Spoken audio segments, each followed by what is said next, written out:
ഡോക്ടർമാരുടെ സമര സാഹചര്യം ഒന്ന് പരിശോധിക്കാം. ഇന്ത്യൻ മെഡിക്കൽ അസോസിയേഷൻ രാജ്യവ്യാപകമായി പ്രതിഷേധ സമരം ആഹ്വാനം ചെയ്തിരുന്നു. അതാണ് കേരളത്തിലെ സർക്കാർ മെഡിക്കൽ കോളേജിലെ അധ്യാപക സംഘടനയായിട്ടുള്ള KGM-CTAയും പങ്കെടുക്കുന്നുണ്ട്.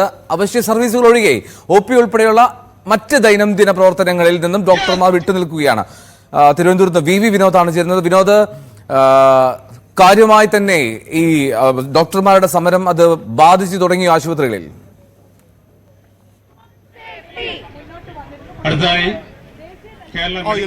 അതിനിഷ്ഠമായ ഒരു കൊലപാതകം, അതിലെ പ്രതിഷേധം അതിശക്തമായി തന്നെ നിലനിൽക്കുന്നു. കഴിഞ്ഞ ദിവസമാണ് തിരുവനന്തപുരം മെഡിക്കൽ കോളേജിലെ ബ്ലഡ് ബാങ്കിന് മുന്നിൽ സമരം ആരംഭിച്ചത്. പ്രധാനമായും PG ഡോക്ടർമാരും സീനിയർ റെസിഡന്റ് ഡോക്ടർമാരുമായിരുന്നു ഈ സമരത്തിന്റെ ഭാഗമായി ഉണ്ടായിരുന്നത്. RCCയുടെയും സുചിത്രയുടെയും മെഡിക്കൽ കോളേജിന്റെയും പ്രതിനിധികൾ, അവിടെയുള്ള ജൂനിയർ ഡോക്ടർമാർ അടക്കമുള്ളവർ ഈ സമരത്തിന്റെ ഭാഗമായി എത്തുന്ന നിലയുണ്ട്.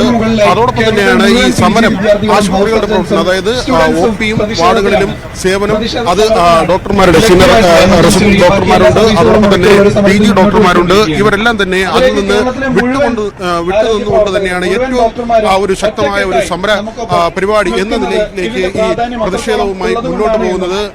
നമുക്കറിയാം, രാജ്യവ്യാപകമായി തന്നെ പ്രതിഷേധം ഉയർന്നു വരുന്ന ഒരു സാഹചര്യമുണ്ട്. ഇന്ന് കൂടുതൽ സംഘടനകൾ, IMA അടക്കമുള്ള സംഘടനകൾ ഇവർക്ക് ഐക്യദാർഢ്യം പ്രഖ്യാപിച്ചുകൊണ്ട് രംഗത്ത് വരുന്ന നിലയുണ്ട്. മാത്രവുമല്ല, ശക്തമായ നിയമ സംവിധാനം വേണമെന്ന ആവശ്യമാണ് എല്ലാ സംഘടനകളും ആവശ്യപ്പെടുന്നത്.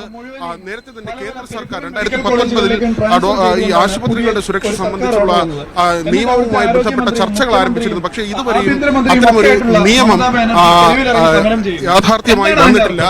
ആ ഒരു സാഹചര്യത്തിൽ അങ്ങനെ ഒരു നിയമം കൂടി ശക്തമായി കൊണ്ടുവരണമെന്ന ആവശ്യം ഡോക്ടർമാരുടെ സംഘടന ഉന്നയിക്കുന്നുണ്ട്. ഇപ്പോൾ IMAയുടെ പിന്തുണ സമരത്തിന് ലഭിക്കുന്നു. രാജ്യവ്യാപകമായി തന്നെ ഈ പ്രതിഷേധം ഉയർന്നു വരികയാണ്. നിഷ്ഠൂരമായ ഒരു കൊലപാതകമാണ് നടന്നത്. ഏത് തരത്തിലുള്ള നിയമ നടപടികളാണ് ഉണ്ടാകേണ്ടത്? കേരളത്തിലുടനീളം, ഭാരതത്തിലുടനീളം ഒരു സെൻട്രൽ ആക്ട് വേണമെന്ന് ദേശീയ നേതൃത്വം വളരെ കൊല്ലങ്ങളായിട്ട് ആവശ്യപ്പെട്ടുകൊണ്ടിരിക്കുകയാണ്. അത്തരം ഒരു ശക്തമായ നിയമനിർമ്മാണം ഈ ഒരു ആക്രമണങ്ങൾ ഒഴിവാക്കുന്നതിന്റെ പ്രാഥമിക ഘട്ടമാണ്.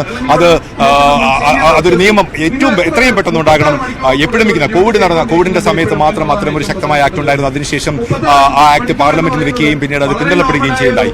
അത് മാറിയിട്ട് പുതിയ ശക്തമായ നിയമം ഉണ്ടാവണം. ആശുപത്രികളെ സേഫ് സോണുകളായിട്ട് പ്രഖ്യാപിക്കപ്പെടണം. അതോടൊപ്പം തന്നെ ആശുപത്രികളിൽ ഇത്തരം ഫെസിലിറ്റീസ്, അല്ലെങ്കിൽ ഡോക്ടർമാർക്ക് സേഫ്റ്റി മെഷേഴ്സ്, ക്യാമറ ഉൾപ്പെടെ, റെസ്റ്റ് എടുക്കാനുള്ള സ്ഥലങ്ങൾ ഉൾപ്പെടെ മറ്റ് കാര്യങ്ങൾ, എല്ലാ സംവിധാനങ്ങളും ഒരുക്കുക എന്നുള്ളത് അടിസ്ഥാന കർത്തവ്യം ചെയ്യാത്ത ആശുപത്രികൾക്കെതിരെ അല്ലെങ്കിൽ മെഡിക്കൽ കോളേജുകൾക്കെതിരെ നടപടികൾ സ്വീകരിക്കുവാനുള്ള അധികാരം നാഷണൽ മെഡിക്കൽ കമ്മീഷന് നൽകണം എന്നീ ആവശ്യങ്ങളാണ് ഞങ്ങൾ ശക്തമായിട്ട് ഉന്നയിക്കുന്നത്. ആശുപത്രികളെ സേഫ് സോണായിട്ട് ആക്കി മാറ്റുക, പ്രത്യേക കേന്ദ്ര നിയമം കൊണ്ടുവരിക, തീർച്ചയായിട്ടും കുറ്റവാളിക്ക് മരണശിക്ഷയല്ലാതെ മറ്റൊന്നും നൽകാതിരിക്കുക. 2019 മുതലുള്ള ഒരു നിയമം, അതിന്റെ സാധ്യതകളെ കുറിച്ച് പറയുന്നുണ്ട്. പക്ഷെ ഇതുവരെയും അങ്ങനെ ഒരു നിയമം പ്രാബല്യത്തിൽ വന്നിട്ടില്ല. അത് ശക്തമായി കൊണ്ടുവരണം എന്നത് തന്നെയാണ് നമ്മൾ ഇപ്പോൾ ഈ ഒരു പ്രതിഷേധത്തിലൂടെ ആവശ്യപ്പെടുന്നത്. ഇത് തന്നെയാണ് ഞങ്ങളുടെ ആവശ്യം. നമ്മൾക്ക് ഇതിനൊരു എൻഡ് റിസൾട്ട് വേണം. നമ്മൾ പല രീതിയിലുള്ള സമരങ്ങളും ഇതിനു മുമ്പ് ചെയ്തിട്ടുണ്ട്. അപ്പം കേരളത്തിലുള്ളതുപോലെ തന്നെ ഒരു central hospital protection act government നിർബന്ധമായിട്ടും ചെയ്യേണ്ടത് വളരെ അത്യാവശ്യമായ ഒരു കാര്യമാണ്. അതുപോലെ ഹോസ്പിറ്റൽസിനെ എല്ലാം സ്പെഷ്യൽ പ്രൊട്ടക്റ്റഡ് സോൺസ് ആക്കിയിട്ട് ചെയ്യണം.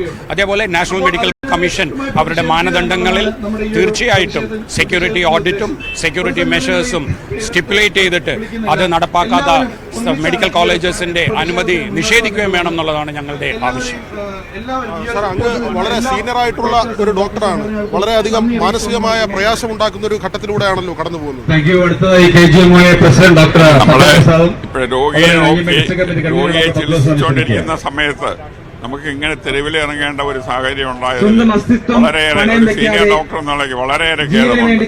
കാരണം പ്രാഥമികമായിട്ടുള്ള ആവശ്യങ്ങൾ തന്നെ നിറവേറാൻ പറ്റാത്ത രീതിയിലുള്ള സാഹചര്യങ്ങളാണ് ആശുപത്രിയിലെ ജൂനിയർ ഡോക്ടർമാർ അഭിമുഖീകരിക്കുന്നത്.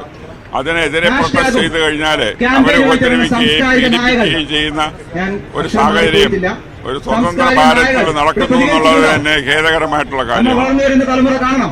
ഒരു ഷോർട്ട് നോട്ടീസിൽ തന്നെ ഈ ഡോക്ടർമാർ മുഴുവനും തെരുവിലിറങ്ങിയിരിക്കുന്ന ഒരു സ്ഥിതിയാണ് നമ്മൾ കാണുന്നത്. ഇതിനെ വളരെ ഗൗരവപൂർവ്വം കാണുകയും ഇതിന് പരിഹാരം ഇനി ഇതുപോലെ കൂടുതൽ കുരുതി കൊടുക്കേണ്ട സാഹചര്യം ഉണ്ടാകാതെ ഇതിനൊരു പരിഹാരം വേണ്ട അധികാരികളും സർക്കാരും രാഷ്ട്രീയക്കാരും ഒക്കെ തന്നെ ചെയ്യണം എന്നുള്ള ഒരു അഭ്യർത്ഥനയാണ്.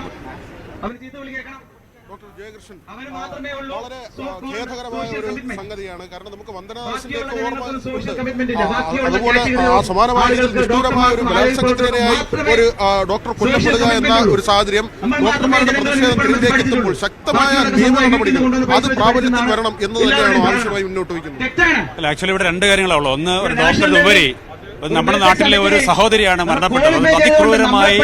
അതിക്രൂരമായി ബലാത്സംഗം ചെയ്ത് കൊല്ലപ്പെടുകയാണ് ചെയ്തത്. ഒരു ലേഡി എന്ന രീതിയിൽ ഇന്ത്യയിലെ പ്രൊട്ടക്ഷൻ അവിടെ നിൽക്കുന്നു. നിർഭയ സംഭവങ്ങളൊക്കെ നമ്മൾ കണ്ടാണ്. അതിനുശേഷം ഇന്ത്യയിലെ ഒരു ലേഡിക്ക് എത്ര സ്വതന്ത്രമായി നടക്കാൻ പറ്റുന്ന കാര്യം ഒന്ന്. രണ്ട്, ഏറ്റവും പ്രധാനപ്പെട്ട മെഡിക്കൽ കോളേജ് ഏറ്റവും സംരക്ഷിത മേഖല എന്ന് പറഞ്ഞ് നമ്മൾ ഡ്യൂട്ടി എടുക്കുന്ന അഹോരാത്രം പണിയെടുത്ത് നമ്മുടെ രോഗികൾക്ക് ഡ്യൂട്ടി എടുക്കുന്ന ലേഡി ഡോക്ടറെ അതിക്രൂരമായി മരണപ്പെട്ടിട്ട് പോലും അതിനുശേഷമുള്ള സംഭവ വികാസങ്ങളൊക്കെ അതിനെ കവറപ്പ് ചെയ്യാനുള്ള കാര്യങ്ങൾ ശക്തമായി പ്രതിഷേധിക്കേണ്ടതാണ്. ഇന്ത്യയിലെയും കേരളത്തിലെയും മറ്റ് സംസ്ഥാനങ്ങളിലെയും ആരോഗ്യ സംവിധാനം നിലനിൽക്കണമെന്നുണ്ടെങ്കിൽ ശക്തമായ രീതിയിലുള്ള നടപടിയെടുത്തുകൊണ്ട് നിയമനിർമ്മാണം നടത്തിക്കൊണ്ട് സെൻട്രൽ ആക്ട് ഉൾപ്പെടെ നടത്തിക്കൊണ്ട് മുമ്പോട്ട് പോയില്ലെങ്കിൽ ഇവിടെ ആരോഗ്യ സംവിധാനത്തിൽ തകർച്ച തന്നെ സംഭവിക്കും. PG ഡോക്ടർമാരുടെ സംഘടനയാണ് പ്രധാനമായും ഈ സമരരംഗത്തുള്ളത്. കഴിഞ്ഞ ദിവസം മുതൽ തന്നെ PG ഡോക്ടർമാരുടെ സംഘടന, റെസിഡന്റ് ഡോക്ടർമാരുടെ സംഘടനയും ഒക്കെയും ശക്തമായ സമരരംഗത്തുണ്ട്. സമരം തുടരുകയാണ്. എങ്ങനെയാണ് തീരുമാനം? തീർച്ചയായിട്ടും നമ്മളൊരു സമരം മുന്നോട്ട് കൊണ്ടുപോയിരിക്കുകയാണ്. കഴിഞ്ഞ 24 മണിക്കൂറിന് മുകളിലായി റെസിഡന്റ് ഡോക്ടേഴ്സ് കേരളത്തിലുടനീളം സമരത്തിലാണ്. അതിൽ നമ്മളോടൊപ്പം ഹൗസ് സർജൻസ് അസോസിയേഷനും സ്റ്റുഡൻസ് യൂണിയനുകളും എല്ലാം ചേർന്നിട്ടുണ്ട്. അപ്പോൾ നമ്മൾ ഈ ഒരു സമരം മുന്നോട്ട് കൊണ്ടുവേണ്ടി വന്നത് അത്രത്തോളം അരാജകത്വമാണ് ഇപ്പോഴും കൊൽക്കത്തയിൽ ഇറങ്ങിയിരിക്കൊണ്ടിരിക്കുന്നത്. കേന്ദ്ര തലത്തിലാണെങ്കിൽ പോലും ഒരു സെൻട്രൽ പ്രൊട്ടക്ഷൻ ആക്ടിനെ പറ്റി കൃത്യമായ ഒരു മുന്നറിയിപ്പ് നമ്മുടെ ഭാഗത്തുനിന്ന് ഉണ്ടായിട്ടില്ല. ആ ഒരു പ്രതിഷേധം രേഖപ്പെടുത്തുക, അതിനെതിരെ നമ്മുടെ ശക്തമായ പ്രതിഷേധം രേഖപ്പെടുത്തുക തന്നെയാണ് നമ്മുടെ ഈ സമരത്തിന്റെ ഉദ്ദേശം. അപ്പൊ ഇതിനുശേഷം നമ്മുടെ ബാക്കി സമര പരിപാടികൾ നമ്മൾ ചർച്ച ചെയ്ത ശേഷം മാത്രമായിരിക്കും തീരുമാനിക്കുക. എല്ലാ സംഘടനകളും വിനോദിലേക്ക് മടങ്ങിയെത്താൻ ഡോക്ടർമാരുടെ പ്രതിഷേധ വേദിയിൽ നിന്നാണ്, തിരുവനന്തപുരത്താണ് വി വിനോദ് ചേർന്നത്. ഞാൻ